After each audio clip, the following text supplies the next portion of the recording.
All right, everybody. Welcome to yet another example of some methods. Now, in this one, we're going to be dealing with a little bit of returning and a couple of other little bits. So it's going to be a little more complex than the previous ones. So what I'm going to do is I'm going to make a method that finds the biggest of two numbers. Now, in the previous methods that we built, we basically just had our methods add something and return something.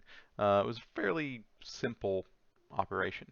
So it's going to be a little more complicated. I'm going to give it two numbers, and I want it to figure out what the biggest of those two are. A basic method is something that's made to be used over and over again. So in this case, this is something I could use. Let's say I have a list of millions of different numbers, and I want to find whatever the biggest one is. I can use this method repeatedly until I filter out and find the biggest. So first, let's create a method. And I'll use a double for this one. Double, we'll just call it max. Find max. Int in one, doubles. So double in one, double in two. And I called this max methods for this project. So feel free to pause and put it together. Now what I'm going to have this do is check these two numbers, and it's going to return whichever one is bigger. Now, there's a couple of things we kind of have to consider here. One, what if they're the same? And that's really it. And then figure out which one's bigger. So there are three actual conditions here. Now, it's pretty simple to figure out which is bigger. If the first one is bigger, return that. If the second one is bigger, return that. If they're equal, I'll just return one of them because they're the same. You could also return -1, if neither is bigger. I guess it depends on what you're trying to do. I would just return one of them. So I would say if n1 is greater than or equal to. Now, if I just say greater than, the issue with this is I'm going to need like 3 ifs for this. If I say greater than or equal to, then that covers the possibility that they're equal as well. So return n1. That's the biggest. Now, so if these two are both 5, it'll return 5, and 5 is the biggest out of 5 and 5. Now, I could just have greater than, and then, another greater than for this one, and then I'd need an else, and that would be, if they're the same. But if I use the greater than or equal to, I can kind of combine the two. But of course, again, it depends on what you want to do. If you give two numbers and you're fine with just returning the same number if they're the same, then that's okay. And that's what I'm going to write here. Else. It's a little less writing to do it this way. In depth. Return n2. So in this case, if the first one's not bigger or equal to, then obviously the second one has to be. There's only two possibilities after that first. Well, there's three possibilities technically, but I check the first two here, and then if it's not that, it's got to be this. So pretty simple, pretty straightforward. If I run, the biggest number is plus find max. And let's just go with 9,001 and 10. So what should that display? The biggest of two numbers. Well, 9,000 gets plugged up, 10 gets plugged up. 9,001, is that greater than or less than 10? Well, it's greater than 10 for sure. It should return 9,001. 0.0, because it's a double, actually. So this is one of those examples where this can be a double, but it doesn't have to be. This is technically an integer, but it will upgrade when it plugs into the double. It'll just add that 0.0 pretty much automatically. Because an integer can plug into a double, but a double can't plug into an integer. Now, here's the fun part, where you watching this video get to do something. What we're going to do is we're going to make another method. This time, instead of finding the biggest of two numbers, you're going to find the biggest of three. Now, I'll get you started here, and you can feel free to pause the video and see if you can put it together. There's two ways to do it. One of those ways is, your normal ways. There's going to be some compound ifs, not just if here, but it's going to be if and, else if and this, else. It's going to be something along the lines of that. And the other way is one line of code. And I'm not talking about the built-in, there are some built-in things you can use for Java. But I mean, just one line of code outside of that. So I'll get you started. And what we're going to do is public static double find max, double in 1, double in 2, double in 3. Now, what you may be thinking here is, and if I hover over this, it says missing return statement. It's not complaining about this. Find max and find max. Notice that, there's no complaints. Well, normally when you name things the same, it complains. If I make two variables that are the same name, in1, in1, it's going to be like, yo, you can't do that. It's already defined. And the same is true for methods, except when you're defining a method, you define it with a name and the parameters you're giving it. In this case, this is find max double double. What is this? Find max double double double. There's 3 doubles here. So in this case, it considers this a different thing. If I click on find max here, you'll see it highlights because there's 2 items. If I click on here, well, there isn't one with 3. This is what's called method overloading. You can use the same name as long as you give it different arguments, different parameters when you set it up. This makes it very useful because I can use find max for like 10 different things.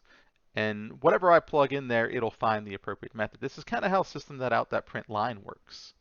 You system.out.println, it's going to print out a text, it's going to print out numbers and doubles and various other things.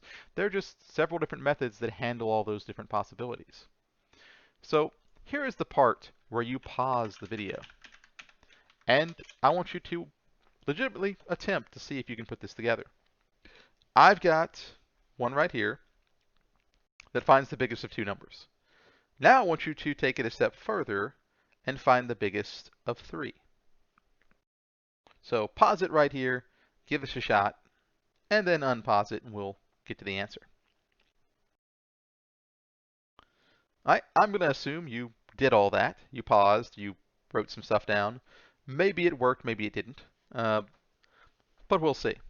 There's a couple of things we have to write out here. Now there are 2 ways you can do this. One is the long way, which is the way most people would do it. The thing about Java 2 in particular is there are multiple ways to do just about everything. Sometimes some ways are longer, sometimes some ways are shorter. Sometimes some things are just easier to follow. So if, and I've got in1 is greater than in2. Now if I do greater than, I'm going to have a problem here. But I'm going to leave it in there right now. And in1 is greater than in3. Now if I just do greater than in this position here, let's say if in1 is bigger than in2 and in1 is greater than in3, if all of them are the same, this statement fails. So just like I did up here, I'm going to have my less than or equal statement. So it's possible I could have like let's say in1 is the biggest, but one of these other things kind of fails and screws it up. So, because maybe in1 is 5, in2 is 4, but in3 is also 5. So without this first thing would fail, and it would check to see if in2 is bigger, if in3 is bigger. This would return in1. Now else if in2 is greater than or equal to in1, and in2 is greater than or equal to in3. Now one common error here, return in2, is people will try to put the or. because, logically when you're thinking about it, when you're reading it out, if n2 is greater than n1, or if n2 is greater than n3, then it's got to be bigger, right? So a lot of people will sometimes put or, but the way an or works, this says if n2 is greater than n1. That means if n2 is bigger than this one, or if n2 is bigger than that one. Basically, if either one of these cases are true, it'll work. But I want the biggest of three. So in this case, let's say n2 is bigger than n1, but it's not bigger than n3. This would still come back n2. So I put an and here because I want both of these to be true. I want n2 to be bigger than this and also bigger than that. And of course, else return n3. That's the long way to do it, basically.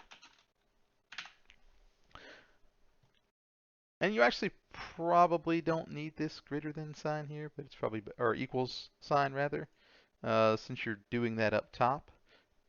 But if two of these are the same and one's different, you could still screw it up. Now, I told you this is the long way, right? So let's see what that looks like.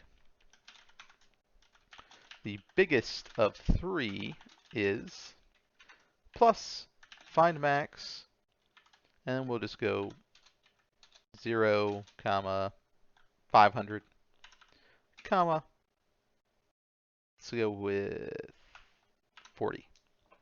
And that should tell me 500 is the biggest, as you can see.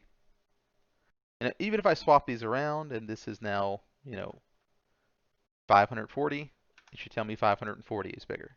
If I come over here and I make this 540 as well, I should get 540 being the biggest. If I make that 580, then 580 should be the biggest. You see, it seems to work no matter what I swap back and forth. Now, this, like I said, is the long way, and I'm just going to comment that out real quick.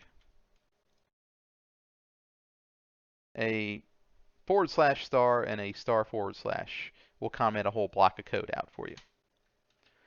Now, if I want to do this in one line, this is what I'm going to do. And this usually freaks people out just a tad because they're a little confused as to what's going on here. But let's take a look at it. I'm going to say find max in 1, find max in 2, comma, in 3. And I'll put a little return statement in front of that. There you go, one line of code. Now note, when I click on this find max, it highlights that. When I click on this, it highlights the other, right? Now this one here, I've already built a find max for 2. So I can just use that, honestly. So basically what's happening here, and this will work if I run down here and run it, you'll see it still says 580. I'll just make that a 6, so we can see 640. Here's what happens. This is what confuses some people. I'm calling a method, and then I'm calling another method. So I'm calling a method kind of inside of a method. Now what this is going to end up being is a double at the end. It's just going to return a number. So anytime you see find max, after it does its calculations, it becomes a number, a double, the number I'm printing. So this is basically the same as saying, 9001. That's what this line becomes. It becomes that number. So what we're doing here is I pass up my numbers. And let me get something a little easier and simpler to work with. 10, 12, 14. All right, so 14 is obviously the biggest, and it should tell us that. So 10, 12, 14. 10, 12, 14 get passed up here. Now I say find max 10, comma. And then you have this find max 12 and 14. Now it's going to run, if you remember, please excuse my dear Aunt Sally, right? It's going to run the inner parentheses first. So it's actually going to run this find max. So what is the maximum of 12 and 14? 14. So this right here basically just becomes 14. When that's done, it pops back out. I'm trying to find the max of 10 and 14 now. So what is the biggest of 10 and 14? Well, 14. So if I wanted, let's say, 4, for example, well, it'd be the same thing, except I would do, comma, find max, you know, poop, let's see, in 3, comma, in 4. And I have another little brace there, but you kind of get the idea. So I can nest this as much as I want, just like that.